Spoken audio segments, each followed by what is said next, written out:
So continuing the process of gene therapy. So here we cannot insert a gene directly into the cell. If we are doing like that, it will not function. So that's why we need a vector.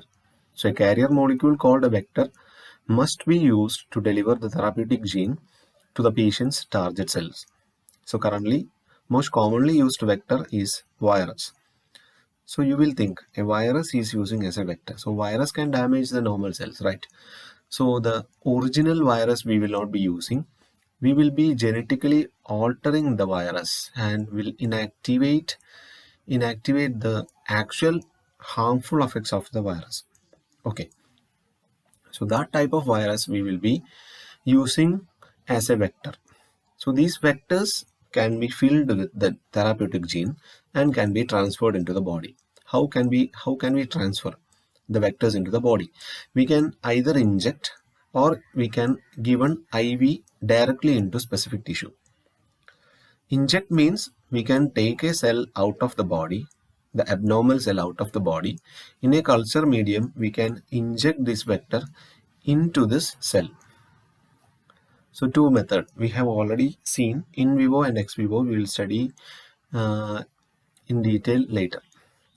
So the vector unloads its genetic material which contain the therapeutic gene into the target cell. Okay, so the virus is having the therapeutic gene. This therapeutic gene will be unloaded into the target cell. So if the treatment is successful, the new gene will make a functional protein and restore the target cell to a normal state. So in detail, ex vivo gene therapy. How we are doing ex vivo gene therapy? So here, a person is having a genetic disease. So we will find out what cells are being affected. What are the main cause of this genetic disease? That particular cells will be collected from the patient, and that cells allow that cells to grow in the culture medium outside the body. Ex vivo means outside the body. And in the culture medium itself, we will introduce the therapeutic genes with the help of vectors. Okay. So, not most of the cells, some of the cells will automatically corrected when the vector release the therapeutic gene into the cells, abnormal cells. So we will select the genetically corrected cells and allow them to grow further in the culture medium. And if we got a number of corrected cells, we will transplant these corrected cells to the patient. So that is done in Ashanti de Silva, the first gene therapy experiment. Adenosine deaminase in severe combined immunodeficiency syndrome. That is all about ex vivo gene therapy. And next is in vivo gene therapy. So here, direct delivery of therapeutic gene into target cells into patient's body. Always done with the help of vectors only. Okay, carried out by viral or non-viral vectors. It can be the only possible option in patients where individual cells cannot be cultured in vitro in sufficient numbers. For example, we cannot obtain the abnormal cell outside the body and make them multiple in the culture medium.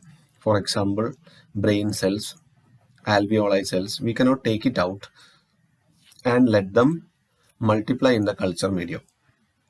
That will not function properly.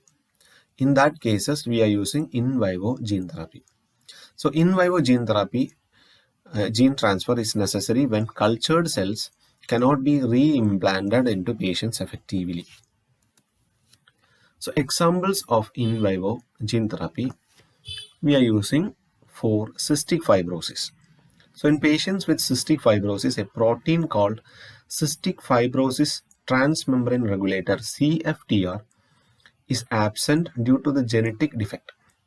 So in the absence of this regulator, chloride ions concentrate within the cells and it draws water from surrounding. This leads to accumulation of sticky mucus in respiratory tract as well as lung. So this particular disease is treated by in vivo replacement of defective gene by adenovirus vector. Okay, so for an example, a normal human gene cloned in bacteria.